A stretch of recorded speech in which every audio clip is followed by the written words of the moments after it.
I heard this. I don't know if this is true. I think it is. There's no rule keeping women out of the NFL or the NBA or the MLB. Yes, that's a common misconception, is that these leagues are male-only leagues, but they're actually open to anyone who wants to be in them. So the fact that you don't have any females, so they're sexist. Yeah, they're keeping the women out on purpose. Anybody, we've seen some women try and compete in the NFL, like to try out for it, I should say, as kickers. And there's been a couple, I think, who've gotten close. But there's no women in major league sports, even though it's open to them.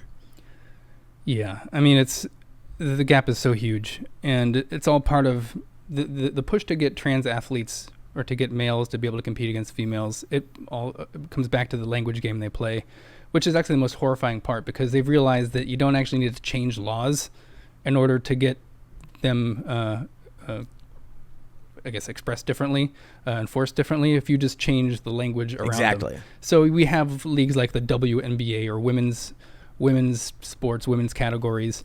But if you redefine what a woman is to be not adult human female, but to be anyone who identifies as a woman, then all of a sudden you can have people saying, if you're chanting the mantra that trans women are women, full stop, then why can't a trans woman play in the women's category? So we need to try to what we should be doing is calling them female sports, but then of course they'll come after the word female too. There they are. I mean, they are. Yeah. Biological sex doesn't exist. They've been saying that for years now. And they'll point to overlap between males and females, saying that like not every, some females can compete against some males. I was like, well, if we're talking about the elite of elite athletes, we're not talking about the center of the bell curves where there's some overlap in ability. If we're sampling the 0.01% of elite athletes, it's entirely dominated by males. Yeah, this is something really interesting that I had talked about before in terms of like why don't we see women at the top of like CEO positions or in Major League Sports and things like that. There's a bunch of sports, intelligence based, like strategic games like chess, obviously, and you don't see a lot of women at the top of these things. And there's are you familiar with you probably are, the greater male variability hypothesis? Yeah. So there are more male idiots and more male geniuses, and women tend to be closer to average. So if that's true, that means you got a ton of really dumb guys, and that's unfortunate for those guys and for the women who have to deal with them. But then you also have a certain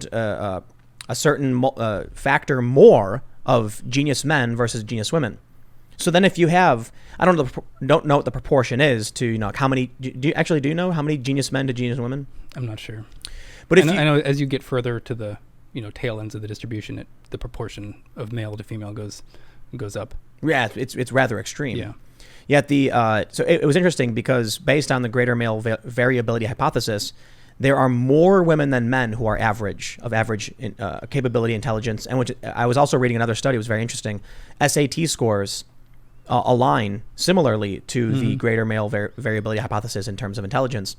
So if you have, for every 8 male geniuses, 2 female geniuses, then don't be surprised if you have 80 male CEOs and 20 females, or even less, because what happens is if you have 1 million people, now you're getting it's just disproportionately becoming more and more male geniuses that have to compete for the same space, and it's just harder for everybody.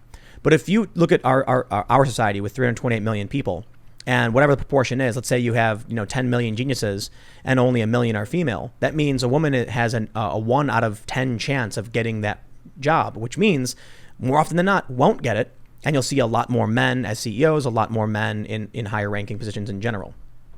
Yeah, and this is what the whole diversity, equity, and inclusion is trying to undermine, basically, because they just look at the outcomes, the disparate outcomes that we have, and they assume that there must be some structural problem there keeping females out of these certain fields. Because everything's a social construct, therefore. Yes, I mean, that's where they're coming from. We have this concept in science, you've almost certainly heard it, that correlation doesn't equal causation. We're taught that first day of intro bio or intro science class.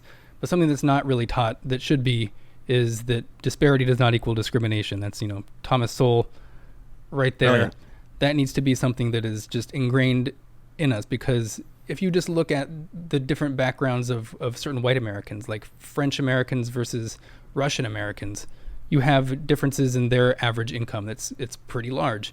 Are we really going to say that there's like some structural discrimination against You're just a Russian francophobe. Americans and things like that. So, yeah. So Russophobe. we need to look at what I call this like a multivariate analysis. Whenever you're looking at the differences in outcomes, you can't just stop at the difference of outcome. You need to go and look at other variables. How many individuals are majoring in this in school? How many, are there differences in just preferences going up? Once you control for these variables, you usually find out that, well, the disparity at the end is kind of what we would predict based on, sex-related proclivities and, it's just randomness. I mean, randomness can produce unequal outcomes all the time. Get like a random number generator. It's going to give you a different number every time you do it. Mm-hmm. So you made an interesting point about, France versus Russia. And I remember reading something interesting about France. They smoke a lot. I don't know if they smoke as much as they used to, but that was like a trope. And they drink a lot of red wine, as does Italy. And there are studies that tracked them and found lower rates of, say, like heart disease or things like that. And I wonder if, these things are typically associated with being bad for you, drinking too much alcohol. I wonder if there's certain characteristics that are developed over time in different, cultures, or I guess, what would you call it? Like the French people, meaning that they have over time developed certain characteristics based on genetics. You know what I'm trying to say? Like that red wine might benefit people of France, but not people of, say, South Korea. Is that a possibility? So like an actual genetic evolution that's creating these, like that's not just a cultural difference, maybe? Right. Yeah. So one example is I've often been told that I don't do dairy well because I'm part Korean, and Southeast Asians didn't have a lot of dairy in their diet. So they did not. So they're less likely to produce the lactase enzyme. Yeah. I would say that there's definitely some like human diversity that's of that nature. It's hard to know if it could go back as recent as like wine drinking or something like that, because it's new. It's pretty new, and you'd have to take a lot. There'd be some directional selection for that to be, those types of cultural differences. But I do think one thing that we need to be focusing on that a lot of people don't like to talk about is cultural differences that can create these different outcomes and different preferences what individuals and populations want to do in their lives. I mean, you do get, some stereotypes are on average true to some degree. I know a lot of people who had Asian backgrounds in their families are very much focused on education. It's a cultural thing. Yeah, I can't tell you how many black friends that I've had who've told me that when they were growing up, they were interested in going into STEM. They all have the exact same story. They were told that they're acting white. They were made fun of. They were discouraged from going into these fields. And I think that's something that they don't allow us to talk about, these cultural differences, but they absolutely matter. And I think that is something that needs to be put on the table. But they don't want it on the table because that's sort of seen as putting blame on the groups that are doing this. But you can't look past that. I heard, I read this somewhere, maybe it's not true, that there's a disproportionate amount of Asian doctors. And I think that's true. Yeah, have you heard that? What's that? A disproportionate amount of Asian doctors? I believe this to be the case. And I do not believe that is because of, what is it called? Racism? No, it's not benevolent racism. No. Yeah. It's benevolent racism where they accept more of them because they're smarter. No, do you know what it's called? Affirmative action. Oh, yeah. Yeah, right. Well, no, affirmative action seems to actually be a detriment to Asian people. But I think, it's really funny. I love this joke. I was talking to some friends and I mentioned, we were talking about YouTube demonetization. All the channels are getting their little yellow icons. You can't make money anymore. And there was a big trend where people are like, it's political. They're censoring, people challenging the establishment. And I was talking to a friend and I said, I don't think that's true, because my mom makes math videos and her math videos get demonetized. And then one friend said, I think it's funny that your Korean mom does math tutorial videos.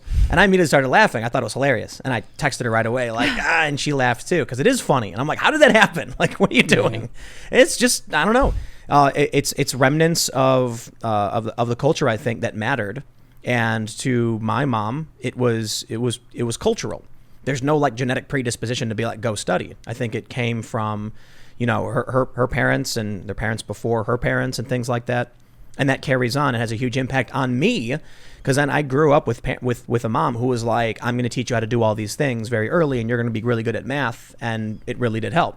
And then I stopped going to high school and started focusing more on like human and social behavior stuff. And I did nonprofit fundraising for various nonprofits, obviously. I think it's actually encouraging to know that something like culture could be playing such a big role, because culture changes. It changes very quickly. It'd be a much worse situation if these were actually due to, fundamental biological differences between certain ethnic groups. That would be a terrible situation to be in. You know how I know that's not the case?